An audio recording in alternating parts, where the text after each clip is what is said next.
hemos invitado al periodista Luis Miguel González, director general editorial del periódico El Economista, especializado, claro, en estos temas, para comentar con él justamente la magnitud del anuncio presidencial esta mañana, si debe de ponernos tranquilos, debemos estar jubilosos como el gobernador de Nuevo León porque ya le van a mandar agua para los próximos 10 años, o debemos estar preocupados. Luis Miguel, bienvenido como siempre, bien recibido. Muchísimas gracias, un placer estar con ustedes. Gracias, Luis Miguel. ¿Es momento de estar jubilosos, de celebrar este crecimiento del 2%, o tú tienes tus observaciones? Creo que es una buena noticia que hay que tomar con cautela. En un año tan complicado para el mundo, la fotografía que nos entrega la economía mexicana el primer semestre es buena. Yo diría es buena a secas. Hay que recordar, Pepe, tan solo a fines del año pasado, el pronóstico de Hacienda era que la economía mexicana crecería más de 4% este año. Un 2%, un 1.9% es bueno considerando todo lo que está pasando, pero falta mucho. Estamos entrando en la parte más complicada del año. No hay absolutamente ningún experto, ningún organismo que pase por alto el hecho de que el segundo semestre va a ser muy complicado y que 2023 también es cuesta arriba. ¿Cuáles son las preocupaciones de, por ejemplo, Moody's Analytics? El otro día, tú lo sabes mejor que yo, dio a conocer que Estados Unidos está entrando en una contracción económica sumamente peligrosa que raya prácticamente en el proceso recesivo. Cuando escuchas eso y sabes la vinculación que hay entre las dos economías, creo que en México deberíamos estar preocupados.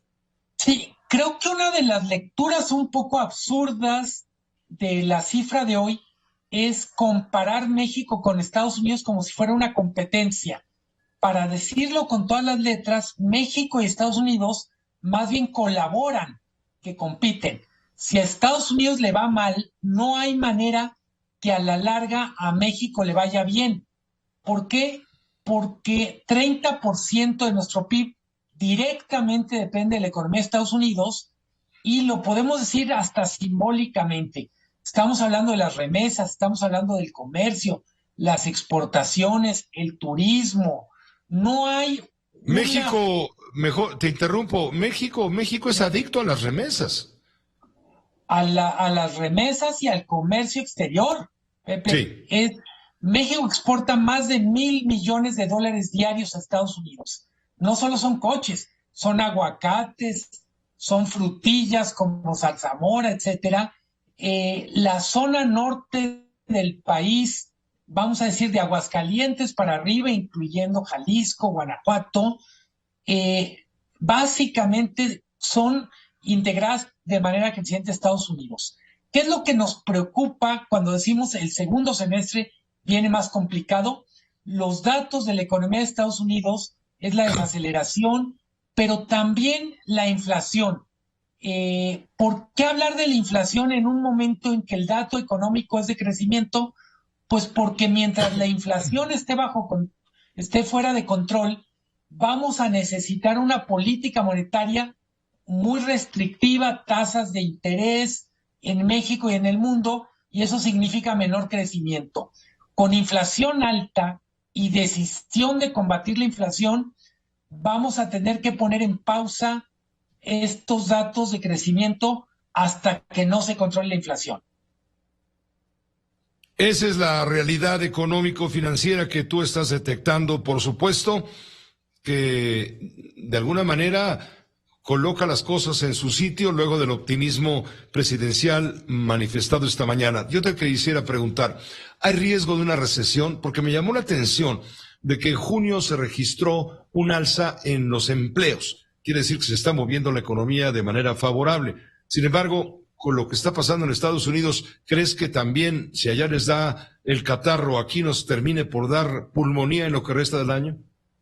Si Estados Unidos entra en recesión, es casi imposible que México escape ese vamos a decir, ese hoyo negro, ese imán gigante. La pregunta en Estados Unidos que tiene sentido no es si va a haber recesión o no, sino qué tan profunda, qué tan larga va a ser esa recesión. El mejor escenario es que Estados Unidos entre en una recesión relativamente corta de la que salga pronto.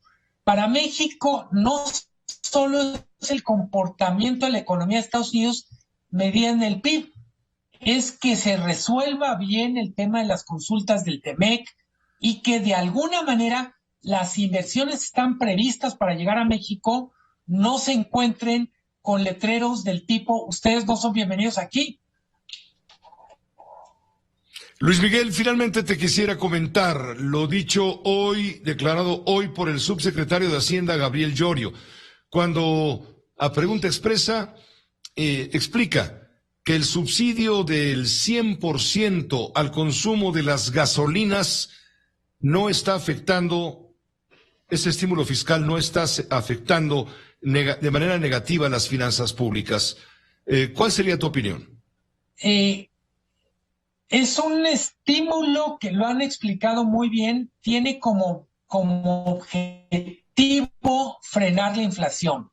Si lo vemos desde otras preguntas, ¿habría una forma diferente de gastar el equivalente a 20, 30 mil millones de pesos al mes? Pues lo podemos ver con los problemas que están ocurriendo en algunos lugares para infraestructura del agua.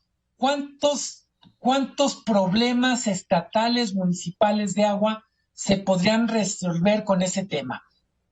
No es una decisión disparatada usar recursos públicos para que la inflación no se dispare, pero no es la única forma de usar esos recursos y yo creo que la discusión está muy lejos de estar saldada con una declaración del presidente o de la Secretaría de Hacienda. Hay mucho que abordar sobre ese tema y la verdad es que tarde o temprano le vamos a tener que entrar a esa discusión. Muchas gracias, Luis Miguel. Como siempre, tener la oportunidad de escucharte es un privilegio. El privilegio es mío, como siempre. Muy buena tarde, buen fin de semana. Esta fue una producción de Grupo Fórmula. Encuentra más contenido como este en radioformula.mx.